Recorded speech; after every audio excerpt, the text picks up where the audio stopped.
Assalamualaikum teman-teman sekalian. Saya tuh menghabiskan waktu sebagian besar buat ini, ya, dan nggak kelar-kelar. Tahukah teman-teman sekalian, begitu ada corona, nah ini berkahnya. Jadi ini baru jilid 1 memperjuangkan atau perjuangan menegakkan tauhid gitu ya. Sejak zaman Nabi Ibrahim, bagaimana Nabi Ibrahim memperjuangkan, bagaimana para nabi sampai ke Wali Songo, sampai Islam Nusantara. Bahkan untuk kita sekarang juga ada loh kebagiannya. Apa itu?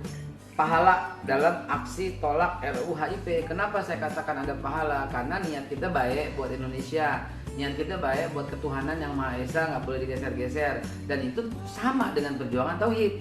Lalu bagaimana relevansinya? Saya habiskan waktu untuk buku ini. Teman-teman milikin karena ada mutiara-mutiara yang luar biasa yang selama ini kita nggak tahu. Keturunan Nabi Ibrahim lah, ada yang dibilang budak dari Sarah, dari Hajar, maaf, kita patahkan pendapat itu, dan macam-macam yang lain. Juga masuk Islam ke Indonesia yang ternyata sejak zaman para sahabat. Saya ungkapkan semua dalam buku ini. Miliki, beneran penting banget, nggak bakal ada di mana sekolah-sekolah gitu ya, karena ini sangat detail. Terima kasih untuk Anda.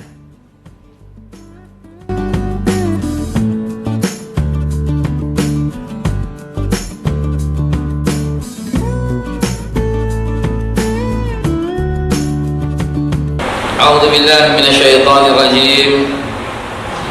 Bismillahirrahmanirrahim.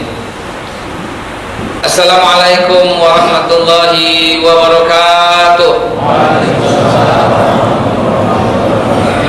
Innal hamdalillah wa syukurillah ala nikmatillah wassalatu wassalamu ala rasulillah sayyiduna Muhammad ibn Abdillah wa ala alihi wa sahbihi wa mawala.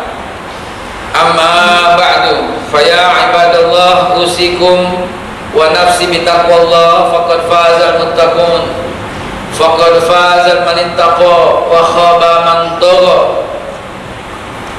Qala Allah Ta'ala fil Qur'anil Karim, a'udzu billahi minasyaitonir rajim. Bismillahirrahmanirrahim. Ya ayyuhalladzina amanu taqullaha wa tanzur nafsum ma qaddamat lighad fattaqullaha innallaha khabirum bima ta'malun. Shadaqallahul azim. Ma'asyiral muslimin wa jumratal mu'minin rahimakumullah. Seperti yang Al-Fakir sampaikan, mulai ini sampai seterusnya kita sudah selesai membahas di era seluruh para nabi sampai nanti habis lagi, Allah alam sampai kapan kita nggak tahu. Yang kita bahas sekarang 2 pekan dan terus menerus adalah perkembangan Islam di Indonesia mulai dari awal masuknya. Begitu. Awal masuk kita cuma mendapat catatan dari para pakar, diantaranya yang paling banyak mendapatkan yang saya pegang itu almarhum Profesor Dr. Haji Abdul Malik Karim Amrullah. Siapa lagi kalau kita lain menyebutnya, namanya Buya Hamka gitu. Yang kedua yang mulia Kiai Haji Mansur Surya Negara. Dan yang ketiga Munawar Khalil juga patut kita pertimbangkan. Dan itu insya Allah ya, bukunya berjilid-jilid, namun cukup hadir aja insya Allah di hari Selasa. Insya Allah Bapak Ibu sekalian bisa menceritakan kembali kepada anak-anaknya. Sebagaimana yang sering saya sampaikan, bahwa periode Islam masuk ke Indonesia 4 periode. Yang pertama periode keluarga Ibn Mas'ud radhiyallahu anhu. Perlu digarisbawahi Bapak Ibu sekalian, seluruh sahabat-sahabat Nabi, maaf nggak seluruh, 90% mungkin ya, bukan, mungkin 80%, Allah alam. Tapi intinya jumlah sahabat Nabi itu ada 124 ribuan orang pada waktu Futuh Mekah. Pada waktu membuka kembali kota Mekah, itu kejadiannya bulan Dzulhijjah, Muharram, Safar, sakit Rasulullah. Rabiul Awal dipanggil kembali oleh Allah Subhanahu wa taala. Nah, data itu kurang lebih demikian. Mereka datang untuk haji, jangan lupa, mereka bukan cuma tinggal di kota Madinah. Begitu. Mereka datang untuk haji. Jadi yang sudah Islam di Mesir, yang sudah Islam di semua itu datang berkumpul. Nah, jumlahnya kurang lebih 125.000. Ini sepakat para ahli semua. Sepakat para sejarawan semua. Namun yang wafat di Bakti kurang lebih cuma 1000-an. Berarti 123.000 di mana? Itulah Bapak Ibu sekalian. Jangan gampang-gampang kita mengatakan sesat, nggak boleh, neraka, dikit-dikit neraka, dikit-dikit sesat, nggak boleh. Jangan demikian, karena saudara-saudara kita yang tergabung, yang terhimpun, ini mereka sendiri nggak menyebut nama loh ya, kita loh ya yang menyebut nama. Jamiatul Tabligh Kebon Jeruk. Ya, ingat tahu yang dulu suka, kalau dulu zaman dulu bawa kompor, yang kita suka katain dulu, bukan kita, lo aja kali. Orang-orang yang ngatain berkata ini Islam kompor katanya, karena kemana-mana bawa kompor beras buat dimasak. Dikatakan sesat dan menyesatkan. Nauzubillah, summa nauzubillah. Insya Allah nggak keluar dari mulut kita kata-kata itu. Kata-kata itu adalah kata-kata yang sangat menyakitkan hati saudaranya. Bahkan kita berterima kasih kepadanya karena dia telah menggugurkan kewajiban kita untuk dakwah ke suku anak dalam Jambi misalnya, telah menggugurkan kewajiban kita untuk dakwah ke suku Badui misalnya. Jadi kita tergugurkan kewajiban gara-gara mereka melakukan dakwah. Jadi terima kasih, angkat topi gitu loh, kita support walaupun mereka nggak pernah minta-minta. Siapa mereka? Jamaah Tabligh yang berjalan dari masjid ke masjid, yang berjalan dari tempat ke tempat terus begitu. Tujuannya apa? Ngajak orang sholat, ngajak orang ke masjid, udah begitu doang. Saya dulu sering begitu, cuman salah waktu yang tidak mungkin lagi, akhirnya nggak bisa. Tapi dulu, demen banget begitu, karena kita ketemu, mungkin saya terlatih di situ berdakwah, ketemu orang-orang yang istiqomah, ketemu orang-orang yang ikhlas lillahi ta'ala. Di situ telah terbentuklah Al-Fakir ya, dulu dakwah tukang beca ya, di pinggiran Kebon Jeruk kan ya, ajak kebahagiaan, sudah dakwah, ajak mereka ke masjid. Begitu ajak mereka ke masjid itu kiranya luar biasa ya, kita dapat pahalanya itu dari Allah Subhanahu wa taala. Nah, itulah keluarga Ibn Mas'ud yang tiba di Indonesia, itu di Aceh. Periode kedua sering saya sampaikan keluarga Muawiyah bin Abi Sufyan, walaupun Buya Hamka tidak menyebutnya, tapi sumber yang lain menyatakan keluarga Muawiyah. Buya Hamka hanya menyebut utusan dari Utsman bin Affan. Beliau adalah seorang panglima di angkatan laut, kalau sekarang bilang topnya marinir gitu. Tapi di buku lain Buya Hamka juga menyebut bahwa angkatan pertama marinir di dunia itu adalah Muawiyah, tapi tidak menyebut masuk ke Indonesia Muawiyah. Lihat, satu, ketelitian Buya Hamka yang luar biasa. Dua, semangat dalam menjaga perasaan. Karena pada waktu itu Ahlul Bait menyatakan Sayyidina Ali yang tiba di Kalinga Jepara, sementara yang lain menyatakan Muawiyah yang tiba di Jepara. Antum tahu sendiri, paham apa yang terjadi antara itu? Nah, itulah kurang lebih ya, antara Sayyidina Ali dengan Muawiyah. Beredar di WhatsApp grup, dibilang tulisan saya, padahal bukan. Di situ disebut Sayyidina Ali yang tiba di Jepara, Jawa Tengah, padahal bukan tulisan saya. Saya hanya bicara di sini. Adapun yang saya tulis di buku, ya, meluruskan sejarah Islam, sama ketelitiannya insya Allah mengikuti Buya Hamka. Sayyidina Utsman mengutus, begitu aja, begitu ya. Periode kedua itu ya, tahun 646. Periode ketiga Khalifah Umar bin Abdul Aziz 711 sampai 718, tibanya di dulu kerajaan Sriwijaya Jambi, jadi satu Palembang dulu. Di mereka memanggilnya Ayib, kalau orang di Jawa Melayu memanggilnya Habib ya. Mereka betul-betul zuriyahnya Rasulullah SAW, orang-orang yang berkata Nabi nggak ada keturunannya. Orang-orang yang berkata demikian, sengaja tuh saya lanjutin, kalau saya potong bisa dipotong tuh video. Perhatian nggak? Orang-orang yang berkata Nabi nggak ada keturunan, orang-orang yang berkata demikian, dialah yang terputus. Inna a'tainakal kautsar fasalli li rabbika wanhar inna syani'aka huwal abtar. Dia yang terputus karena Rasulullah sendiri yang bersabda, dan berdasarkan firman Allah yang itu surat Al-Kautsar itu kan asbabun nuzulnya. Nabi dilecehkan supaya selamat, sholatlah dan berkorbanlah. Kalau antum orang-orang yang cinta kepada Rasulullah dan cinta kepada zuriyah Rasulullah dan cinta kepada anak cucu Rasulullah, pakai ayat ini untuk menyelamatkan seluruh cucu Rasulullah SAW zaman sekarang. Sholatlah dan berkorbanlah. Sungguhnya orang yang mengatakan keturunanmu terputus, dia itu yang terputus. Itulah Rasulullah diperintah oleh Allah, sholatlah dan berkorbanlah. Dan apa akibatnya? Betul yang mengatakan itu kan Abu Jahal, Abu Lahab, mereka semua anak laki-lakinya mati sebelum sampai keturunan yang lengkap.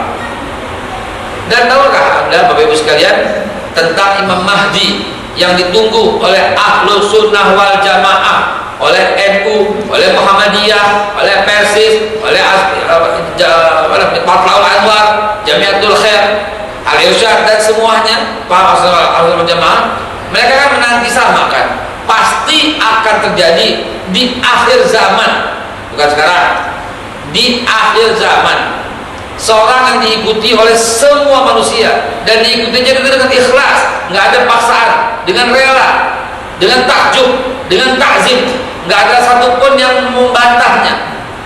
Bahkan kata Nabi, apabila engkau harus berdatang kepadanya untuk berbaiat sampai melewati padang yang salju, tetap datang dan baiat kepadanya.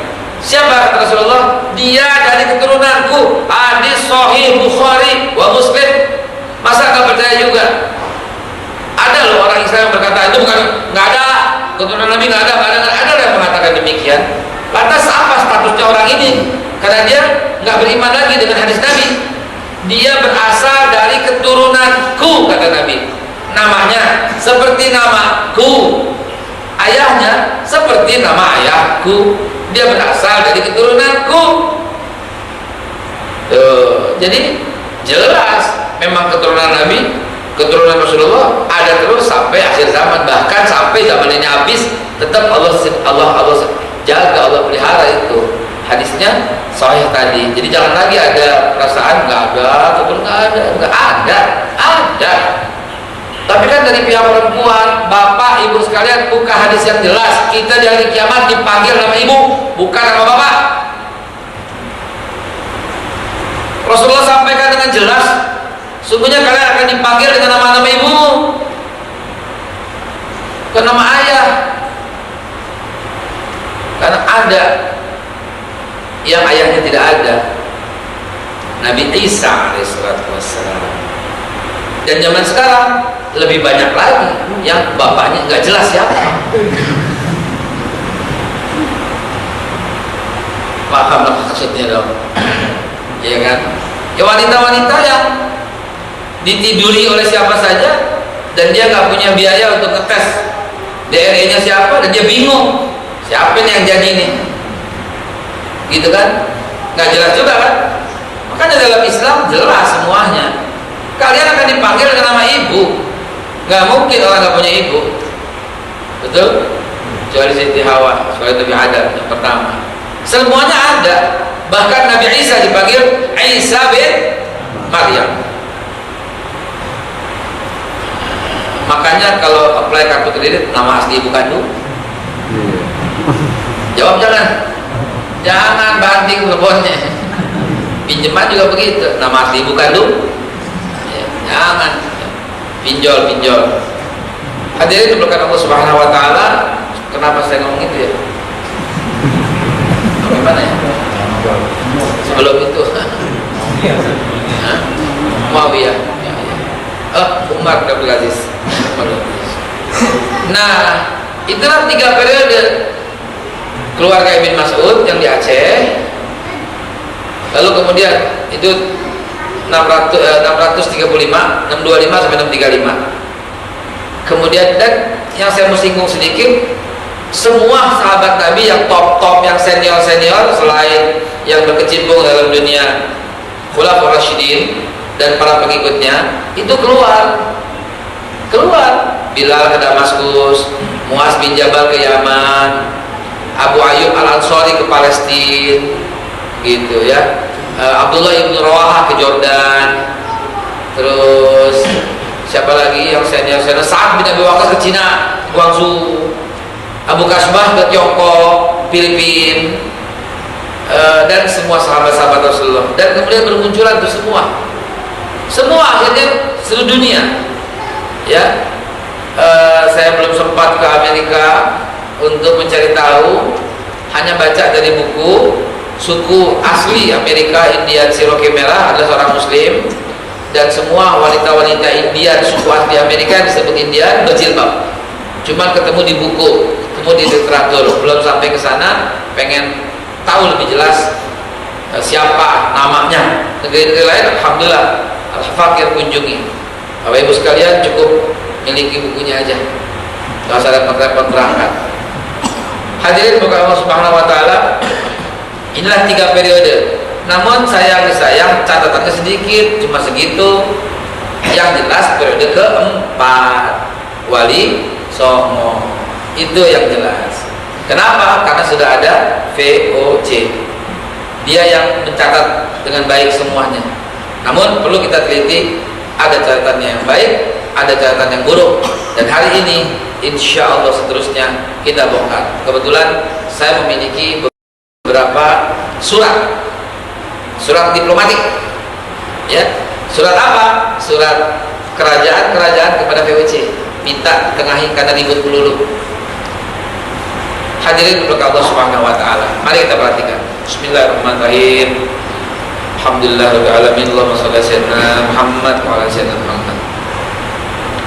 Bapak Ibu sekalian, pahami dulu kalimat ini. Yang menjajah kita 1600 itu bukan Belanda, tapi VOC. VOC kalau sekarang ini sebuah perusahaan merek dagang. Mau sebut merek tapi nggak enak. Ya contohnya mobil deh, Toyota misalnya, gitu ya. Bukan kita dijajah Jepang, tapi mobil yang beredar di sini ini mobil Toyota, begitu. Itulah VOC. Bukan pemerintah Belanda dulu, belum. Baru nanti belakangan, iya. Ntar ketika perjanjian Tordesillas yang di Portugis itu mendapat mandat. Nah, insya Allah pekan depan nyinggung perang salib, saya bahas 8 perang salib yang pernah terjadi. Ya, pakai slide mesti kalau perang salib. Hadirin yang Allah Subhanahu Wa Taala, Verdict on the Company VOC adalah sebuah perusahaan dagang. Kenapa mereka bisa bertahan lama? Karena kerajaan-kerajaan di Indonesia jarang yang akur. Saya mencatat, ngeri ya, berantem mulu nggak berhenti. Ya Allah ya Rabb. Dan kita udah bahas itu ya, Mataram lah, Amangkubuwono, Pakubuwono, Mangkunegara, dan seterusnya. Lantas ini dimanfaatkan dengan baik oleh pedagang yang namanya VOC ini. Dimanfaatkan dengan baik, mumpung nggak akur antar kerajaan, maka ini penting ya, saya minta dipotong ntar sama Pak Sid ya, mulai dari kalimat ini ya, untuk disebarluaskannya. Siapa tahu para petinggi dengar akhirnya sadar ya. Sujud syukur, sholat tobat mereka. Perhatian Pak, dulu belum ada Negara Kesatuan Republik Indonesia, belum ada ya. Dengan animisme, dinamisme Islam harus sebagian kecil ya, bagian kecil Islam dibawa oleh Wali Songo Maulana Malik Ibrahim, masih kerajaan. Kan kita tahu bahwa semuanya perang. Jangan nutup-nutupin sejarah Pak, ntar malu sendiri ya. Di DO para malahnya sekarang begitu kan. Yang senyum-senyum berarti melek medsos berarti. Ya. Jadi ntar kita malu kalau kita ngumpet-ngumpet sejarah. Kan semuanya perangan.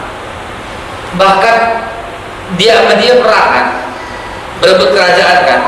Yang diceritakan paling cuma satu kan, perebutan Kenaro, Tunggula Metung, gitu kan, dan seterusnya. Itu kan dia sama dia, Anusapati, Ken Dedes, dulu ada Ken Norton dan sebagainya begitu. Hadirin, peperangan itu betul-betul dimanfaatkan dengan baik oleh VOC.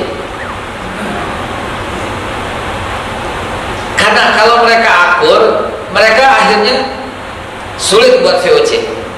Nggak bisa dagang, nggak bisa nyolong maksudnya. Karena dia nyolong di Papua, dia nyolong di Ternate, dijual di Jawa. Dia nyolong di mana, dijual di situ.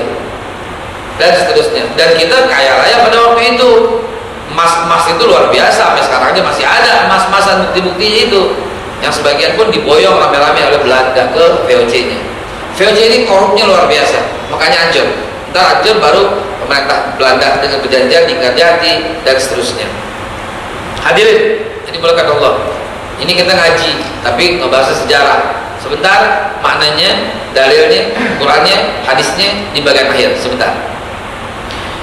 Dari sini kita bisa ambil pelajaran bahwa VOC kuat. Dia harus menjaga perpecahan antar kerajaan itu. Jadi dia kuat. Akhirnya kerajaan-kerajaan itu keburu sadar. Sadarnya 1928. Mereka sudah tidak pakai nama kerajaan, mereka pakai perwakilan Yong Java, Yong Aceh, Yong Celebes, Yong Sumatera, Yong Ambon. Yang sangat unik di sana ada Yong Arab, nggak ada Yong Cina. Karena waktu itu merasa nggak mau ada Hoan Tui namanya, ada dokumennya, karena memang bangsa lebih tinggi, gitu. Nah, mereka bersumpah nggak boleh lagi ngomong Sunda, Jawa, nggak ada lagi, Batak, Ambon, Manado, nggak ada lagi, Arab, Sunda, Jawa, nggak ada lagi. Maka itu mereka bersumpah, kami putra dan putri Indonesia berbangsa satu, bangsa Indonesia. Kami putra putri Indonesia berbangsa satu, bangsa Indonesia. Kami putra putri Indonesia berbahasa, menjunjung tinggi bahasa persatuan, karena bahasa nggak bisa dipisahkan. Biar gimana juga masuk Jawa Barat pasti kumaha damang, ya kan? Biar gimana juga pasti salam pertama di Batak Horas, gitu. Menjunjung tinggi bahasa persatuan, bahasa Indonesia. Subhanallah, inilah awal mula kemenangan. Dari situ 1930 muncul lagi, 35 muncul lagi, 40 muncul lagi, 42 nasib baik, Belanda kena bom, Belanda kalah, masuk Jepang, gitu loh. Dan seterusnya. Tapi bibit persatuan itu sudah ada, yaitu 1928 Keramat Raya 106. Itulah awal mula kekuatan dan berhasilnya mengusir penjajah kapitalis yang brengsek. Hari ini kita saksikan apa yang mereka lakukan adalah aplikasi firman Allah Subhanahu wa taala. Ayuhan nas, inna khalaqnakum min dzakari wa untha wa ja'alnakum syu'uban wa qabaila lita'arafu. Garis bawah. Lita'arafu, garis bawah, stabilo cetak bol, cetak miring. Bahwa Allah Subhanahu wa taala yang ciptakan suku-suku itu. Allah yang ciptakan bangsa-bangsa itu. Tidak ada orang yang ingin lahir matanya sipit kecuali mereka sudah sipit. Tidak ada orang yang minta lahir hidungnya mancung kecuali lahir udah mancung tiba-tiba. Sebetulnya dan sebenarnya dan sesungguhnya ini semua adalah rahasia Allah Subhanahu wa taala. Lalu kenapa kita bedakan? Inna akramakum indallahi atqakum. Dan Allah sampaikan, Allah firmankan, "Fa'tasimu bihablillahi jami'an wa la tafarraqu." Hadis Nabi dengan jelas memerintahkan wa kunu ibadallah ikhwana. Jadilah hamba Allah yang bersaudara. Wala tabaghadu depannya, wala tahasadu, wala tadabaru. Jangan saling kiri, saling dengki, saling nyinyir, saling hasud, haram. La nahi, haram.